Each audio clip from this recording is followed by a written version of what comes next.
जीवन संदेश, प्रभु का वचन, सुख शांति का पावन संगम। हर रविवार नए विचार, मंगल का संदेश है तैयार।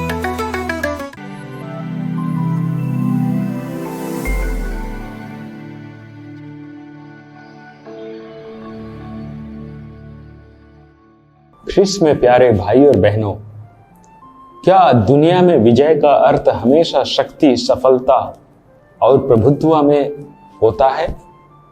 आज पवित्र क्रूस के विजय उत्सव के महापर्व पर हमारी कलीसिया हमें एक बिल्कुल अलग ही विजय से परिचित कराती है। एक ऐसी विजय जो दुनिया की नजर में एक भयानक हार थी। क्या आप कभी क्रूस को अपने सीने पर पहनते हुए या अपने घरों में देखते हुए रुके हैं और सोचा है यह क्या है? यह कोई साधारण आभूषण नहीं है, यह कोई साधारण सजावट नहीं है। यह वही यंत्र है जिस पर हमारे प्रभु यीशु की मृत्यु हुई थी। यह पीड़ा, शर्म और अपमान का सबसे क्रूर साधन था। विशेष रूप से दासों और अपराधियों के लिए आरक्षित था। फिर भी कलीसिया इसे फूलों और सोने से सजाती है। हम इसके सामने घुटने टेकते हैं, हम इसका आदर करते हैं। क्यों? क्योंकि जैसा कि संत पौलुस हमें सिखाते हैं, दुनिया के लिए जो मूर्खता है वह हमारे लिए ईश्वर का सामर्थ्य और प्रज्ञा है। आज के धर्म ग्रंथ हमें इस परम विरोधाभास की कुंजी प्रदान करते हैं। पहला पाठ गणना ग्रंथ से हमें इजरायलियों की कहानी बताता है, जो मरुस्थल में अपनी यात्रा से थक गए थे। उनकी शिकायत के कारण ईश्वर ने विषैले सांप भेजे, जिनके काटने से बहुत से लोग मर गए। जब उन्होंने पश्चाताप किया तो ईश्वर ने मूसा को एक अद्भुत निर्देश दिया, एक पीतल का सांप बनाकर उसे एक डंडे पर उठाने के लिए। जो कोई उसे देखता था वह चंगा हो जाता था। ध्यान दीजिए, मृत्यु का कारण ही जीवन का साधन बन गया। यह एक आश्चर्यजनक पूर्व संकेत था। प्रभु यीशु ने स्वयं आज के सुसमाचार में इसका अर्थ स्पष्ट करते हैं। उन्होंने कहा, जिस तरह मूसा ने मरुभूमि में सांप को ऊपर उठाया था, उसी तरह मानव पुत्र को भी ऊपर उठाया जाना है, जिससे जो उसमें विश्वास करता है वह अनंत जीवन प्राप्त करे। मूसा के सांप को देखने का सरल कार्य अब ख्रिस्त पर विश्वास करने के एक गहरे कार्य में बदल गया है। और इसका कारण क्या है? ईश्वर का असीम प्रेम। क्योंकि ईश्वर ने संसार को इतना प्यार किया कि उसने इसके लिए अपने एकलौते पुत्र को अर्पित कर दिया।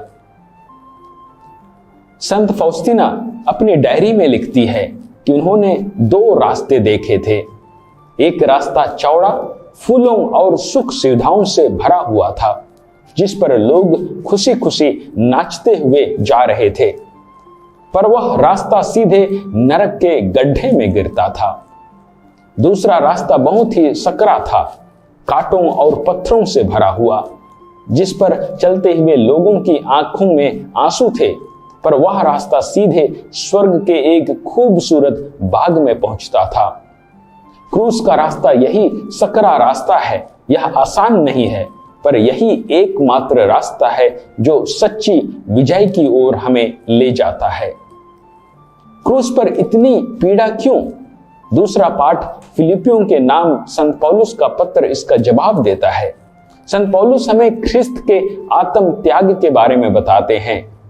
यीशु जो वास्तव में ईश्वर थे, उन्होंने अपनी महिमा पर अधिकार नहीं जमाया। इसके बजाय उन्होंने स्वयं को दीनहीन बनाया, एक दास का रूप धारण किया और क्रूस पर मरण तक वे आज्ञाकारी रहे। यह उनकी दिव्य शक्ति का त्याग था। वह सिर्फ मानव नहीं बने, वे मानव अनुभव की सबसे अपमानजनक गहराई में उतर गए। दास के रूप में अपमानजनक मृत्यु का सामना किए, और इसी परम विनम्रता के कारण ईश्वर ने उन्हें महान बनाया और उन्हें हर नाम से ऊपर का नाम दिया।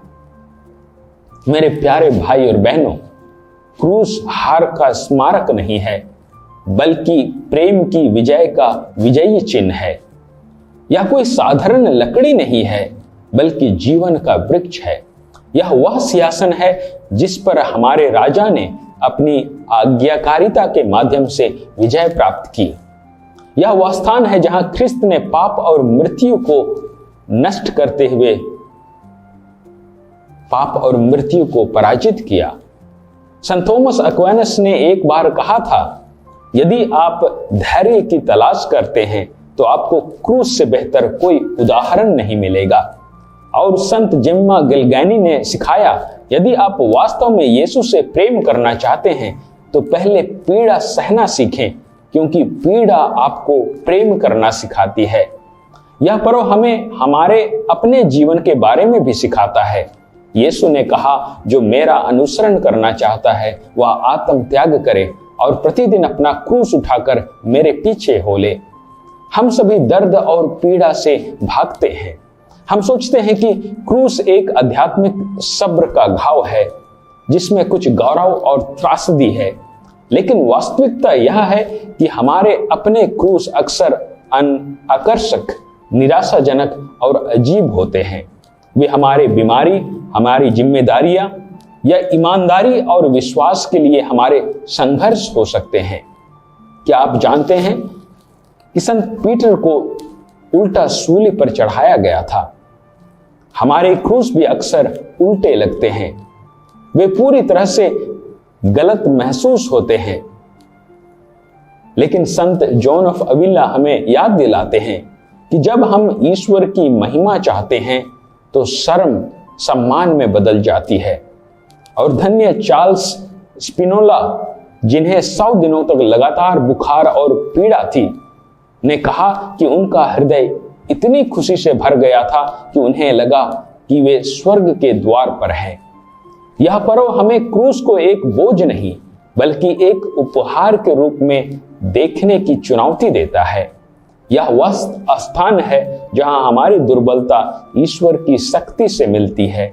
यह हमारे जीवन में वह स्थान है जहां ईश्वर हमारे लिए अपना सबसे बड़ा काम करना चाहते हैं। इसलिए मैं आज आप सभी को क्रूस के सामने कुछ पल बिताने के लिए आमंत्रित करता हूं। उस क्रूस को देखिए, उस पर मनन चिंतन कीजिए, याद कीजिए कि आप कितने प्यार किए गए हैं, और फिर संकल्प कीजिए कि आप अपने दैनिक क्रूस को उठाएंगे, यह जानते हुए कि इसी में ही हमारी मुक्ति और हमारी अनंत महिमा निहित है। आमीन।